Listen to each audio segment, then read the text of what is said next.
Collector साहब को छोड़ो, मैंने डिविजनल कमिश्नर को सारी डिटेल दी है इसकी, सारी डिटेल दी है कमिश्नर साहब को, उन्होंने कलेक्टर को पूरा सब ये किया है।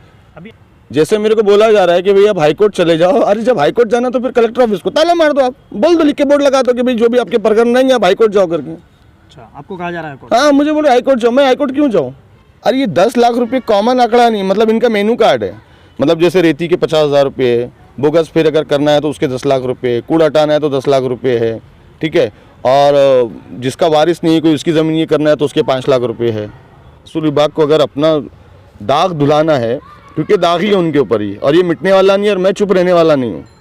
मतलब ये मुझे कितनी भी धमकियाँ दे या कुछ भी करे, उससे मेरे को फ़र्क नहीं पड़ता, ठीक है ना। असल में जालना महसूल के अंदर हिम्मत नहीं है इनके ऊपर कार्रवाई करने की, क्योंकि अगर खालिद पे कार्रवाई होती है तो इसमें पूरे बड़े अधिकारी जाएंगे, और इसके लिंक्स मंत्रालय तक है, ये नीचे से लेके ऊपर तक है, महसूल मंत्रालय तक लोग हैं इसमें, महसूल मंत्रालय तक लोग हैं, वो तक मैनेज होता है। ये वही करेंगे, वो लॉलीपॉप दे रहे मेरे को, वो लॉलीपॉप दे रहे मेरे को, प्रूफ की 1952 से मेरे हमारे पुश्तैनी ज़मीन है वो। आपके पास में पूरा हाँ, प्रूफ इसका वो मौजूद सब है? है, सब है।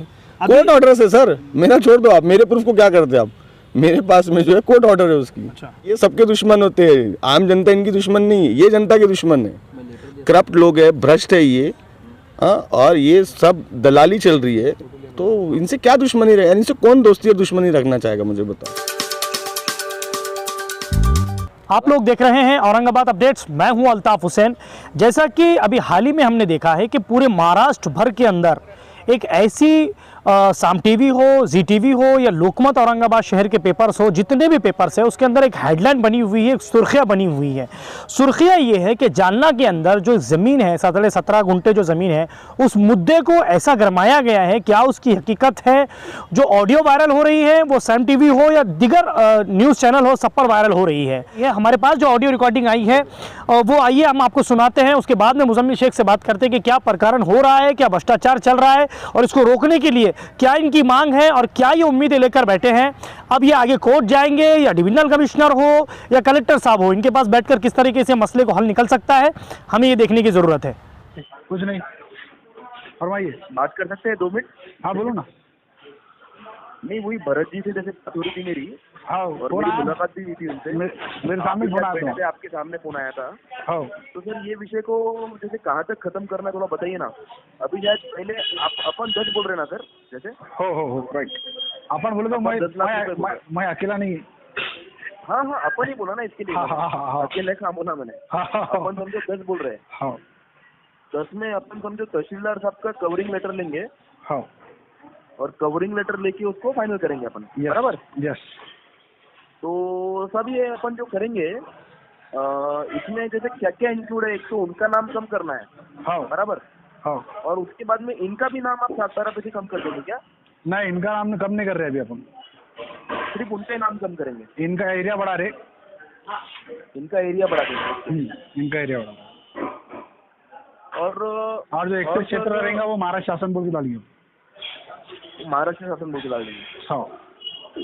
और सर इनका भी खत्म कर दो ना 7-12 नाम, उसके बाद जैसा अपना करे थे ना।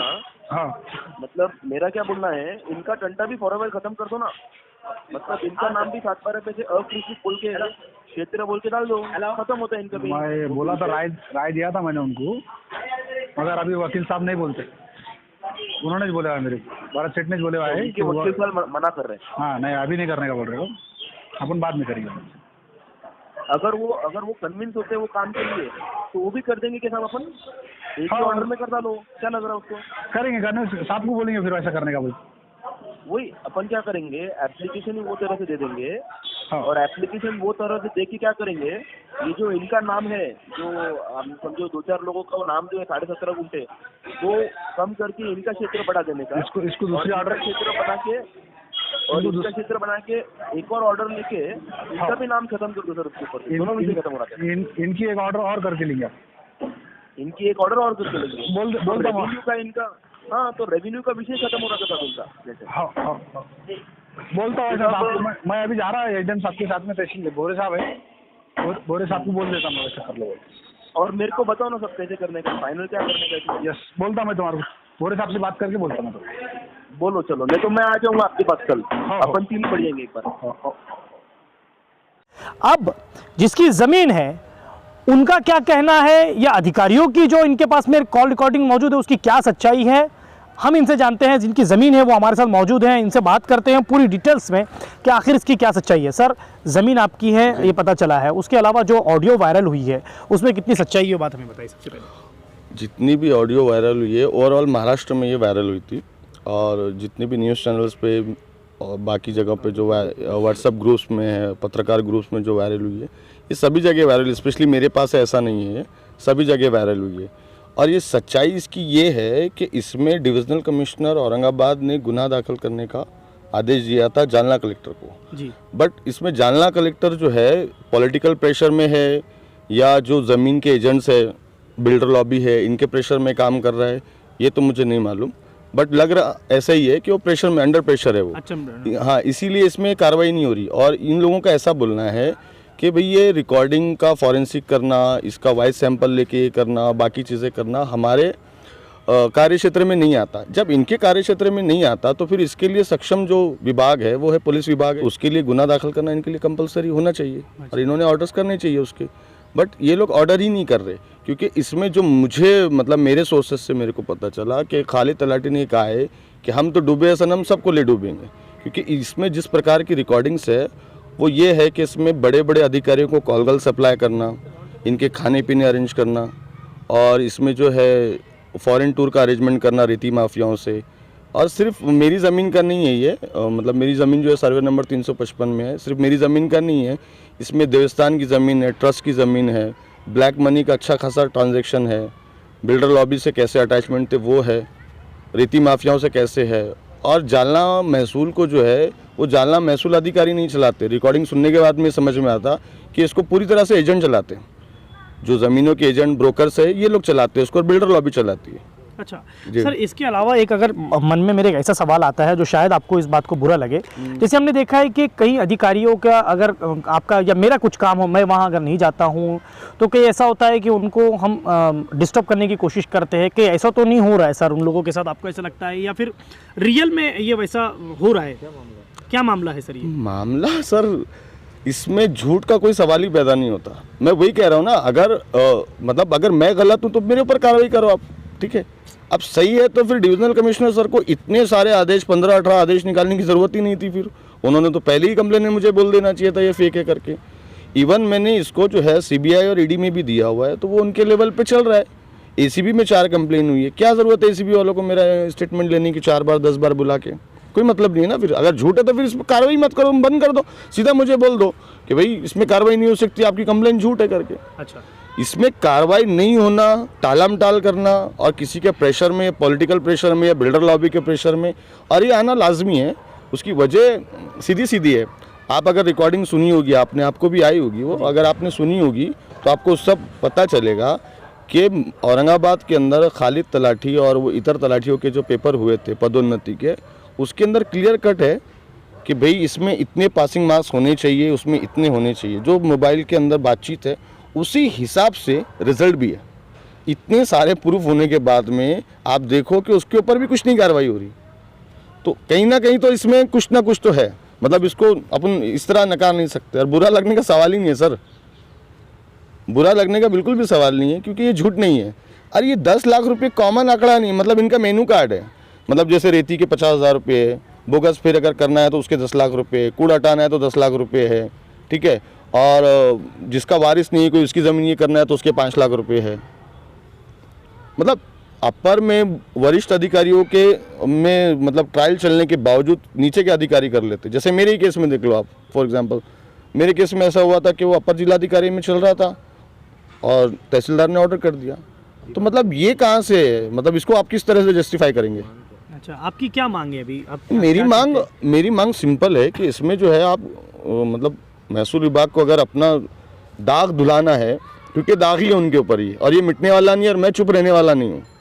मतलब ये मुझे कितनी भी धमकियाँ दे या कुछ भी करे, उससे मेरे को फ़र्क नहीं पड़ता, ठीक है ना। तो मैं जो है सिंपल ही एक मेरा बोलना ही है कि ये समिति बना के आप जो उसमें समिति के हवाले में दे दे रहे कि भाई रिकॉर्डिंग चेक करना हमारे इसमें नहीं, अरे नहीं आता तो मत करो ना आप।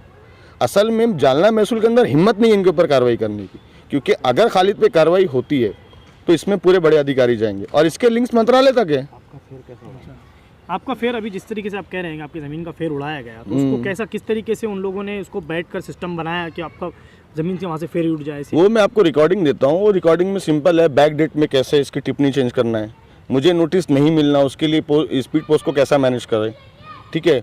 उसके बाद में ये बैक डेट में टिप्पणी चेंज तो कर ली इन्होंने, उसके बाद में 10 लाख रुपए लेके 10 लाख रुपए में कितने डिवाइडेशन होंगे, जैसे तहसीलदार को कितना जाएगा, मंडल अधिकारी को कितना जाएगा, नायब तहसीलदार को कितना जाएगा, ऐसा सब है उसमें। तो पूरा प्री प्लानिंग किया उन लोगों ने, इन लोगों ने प्री प्लानिंग? हाँ, प्री प्लानिंग किया है पूरा। अच्छा सर, उसके अलावा जैसे आपने कहा कि आप आगे मेहनत करते रहेंगे, जाते रहेंगे, तो आपको क्या लगता है कि कहाँ से ऐसा प्रेशर बन के आ रहा होगा जिसकी वजह से कार्रवाई नहीं हो पा रही है वहाँ पर? सर इन्होंने वैसा करके रखा है ना, प्रेशर बनाने का सवाल ही नहीं आता। ये नीचे से लेके ऊपर तक है, महसूल मंत्रालय तक लोग है इसमें, महसूल मंत्रालय तक लोग है, वो तक मैनेज होता है। ये मेरा तो छोड़ दो आप, पर वो तक मैनेज होता है। जो ट्रायल चलते महसूल मंत्रालय में, जो केसेस चलते हैं, वो तक मैनेज होते हैं। अगर सर इस तरीके के काम अगर चलते रहे तो क्या देश फिर भरोसा आपको लगता है किस पे करे फिर? नहीं, खुद न्याय लेना पड़ेगा फिर। जैसे मेरे को बोला जा रहा है कि भैया आप हाईकोर्ट चले जाओ, अरे जब हाईकोर्ट जाना तो फिर कलेक्टर ऑफिस को ताला मार दो, आप बोल दो, लिख के बोर्ड लगा दो कि भाई जो भी आपके प्रकरण नहीं है आप हाईकोर्ट जाओ करके। अच्छा, आपको कहा जा रहा है? हाँ, मुझे बोले हाईकोर्ट जाओ, मैं हाईकोर्ट क्यों जाऊँ? मेरी वो मर्जी है, मेरा वो राइट है, मैं जब जाना जब जाऊँगा। पर अभी आप लोगों को मुझे ये लिख के भी नहीं दे रहे ना कि हम कार्रवाई नहीं करेंगे, ऐसा मुझे क्लियर कट दे दे तो फिर मैं हाईकोर्ट जा सकता हूँ ना। अच्छा, आपकी इनमें हिम्मत नहीं है। वो आपकी उनसे जब बातचीत हो रही है तो ये कह रहे हैं कि वो कार्रवाई करेंगे? कार्रवाई करेंगे, वो लॉलीपॉप दे रहे मेरे को, वो लॉलीपॉप दे रहे मेरे को। अच्छा, मैं भी लॉलीपॉप ले रहा हूँ, जमा कर रहा हूँ, अभी देखते हैं कब तक दे। जब आपके फेयर हटाई गई तो कितने 10 लाख जो दिए गए तो वो कहाँ से दिए गए, किसने दिया? आपके पास कुछ उसका प्रूफ? एक बिल्डर है मनोज जय भगवान जिंदल, ये संभाषण उसका है। अच्छा, ठीक है, उसका और खालिद का है। ये दोनों ने मतलब प्लानिंग की, और भरत रामचंदानी, ये सारे लोग इन्वॉल्व है इसमें। ये सारे, और इसमें एक खास बात मेरे फेर में है कि जो मतलब शख्स को 20-22 साल हो गए मर के, उसके नाम पे ज़मीन गई है। अच्छा, हाँ, मतलब आप विदाउट एप्लीकेशन जो है उसके नाम पे ज़मीन चली गई। तो आपने ये सारी चीज़ें कलेक्टर साहब के पास में जो बातें कर रहे हैं? कलेक्टर साहब को छोड़ो, मैंने डिविजनल कमिश्नर को सारी डिटेल दी है इसकी। अच्छा, सारी डिटेल दी है कमिश्नर साहब को, उन्होंने कलेक्टर को पूरा सब ये किया है। अभी आप जैसे कह रहे हैं कि 20-22 को जो है ही नहीं उसके नाम पे ज़मीन चली गई, तो किसकी डेथ हुई थी 20-22 साल पहले? जैसे आप अभी कह रहे हैं कि वो स्थानीय कामदार है, उनके पिताजी है, उनके नाम पे गई है, उनके नाम पे ज़मीन गई है। तो ज़मीन आपके पास है? किशन वेंकैया ये आपके पास में प्रूफ पूरा है? हाँ, ज़मीन आपकी है? अरे प्रूफ की 1952 से हमारे पुश्तैनी ज़मीन है वो। आपके पास में पूरा प्रूफ इसका मौजूद है? सब है। कोर्ट ऑर्डर से सर, मेरा छोड़ दो आप, मेरे प्रूफ को क्या करते आप?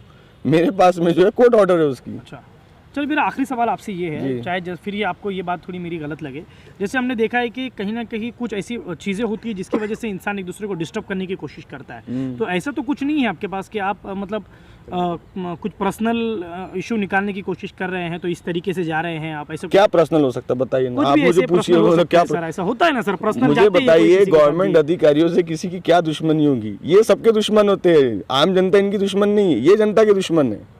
करप्ट लोग है, भ्रष्ट है ये, हाँ, और ये सब दलाली चल रही है, तो इनसे क्या दुश्मनी रहे? इनसे कौन दोस्ती और दुश्मनी रखना चाहेगा? मुझे बताओ। आपका पूरा नाम? मुजम्मिल अरशद शेख। ठीक। जिस तरीके से मुजम्मिल शेख साहब से बात करने के बाद एक चीज़ पता ये चली है कि क्या जिस तरीके से एक तड़प इनके अंदर की है, वो कह रहे हैं कि भ्रष्टाचार जो हो रहा है उसी के चलते देश हमारा कहीं ना कहीं पीछे जा रहा है। अभी लॉकडाउन ख़त्म नहीं हुआ है, लोगों की हालातें बहुत बुरी है। इस तरीके से अगर गवर्नमेंट जॉब जब आपको मिलती है तो गवर्नमेंट की हिफाजत करने के लिए मिलती है, जनता की हिफाजत करने के लिए मिलती है। इस तरीके की अगर ये सारी चीज़ें चलती रही तो हमारा देश, ऑलरेडी हम लोग नीचे चल रहे हैं, हमारे देश की हालात क्या है ये सबको पता है, मुझे पता है, आपको पता है। अब देश को बचाना छोड़ के इस तरीके की अगर हरकतें चलती रही तो जनता भरोसा किस पे करेगी? इंसान गवर्नमेंट जॉब पर वालों पर इसलिए भरोसा करता है कि गवर्नमेंट उनको वहाँ पर चूज कर बिठाती है, वो पढ़े लिखे होते हैं। अब ये ऐसी प्रूफ आने के बाद में जब सारी चीज़ें सामने आती है तो एक डर का माहौल बनता है कि जब कहा जाता है कि पढ़े लिखे लोग देश को आगे लेके जाएंगे, लेकिन जब ऐसी चीज़ें सामने आती है तो डर लगता है कि फिर हम जाए किसके पीछे? पढ़े लिखे लोग के पीछे जाए या जो अनपढ़ लोग हैं उनके पीछे जाए? अब देखने वाली बात यह है कि मुजम्मिल शेख को किस तरह इंसाफ मिलता है, इंसाफ की गुहार लगाते हैं डिविजनल कमिश्नर साहब हो, जालना के कलेक्टर साहब हो, इसको किस तरीके से इंसाफ दिलाने की कोशिश करते हैं। कैमरामैन जियाउल हक के साथ मैं अल्ताफ हुसैन, आप लोग देख रहे हैं औरंगाबाद अपडेट्स।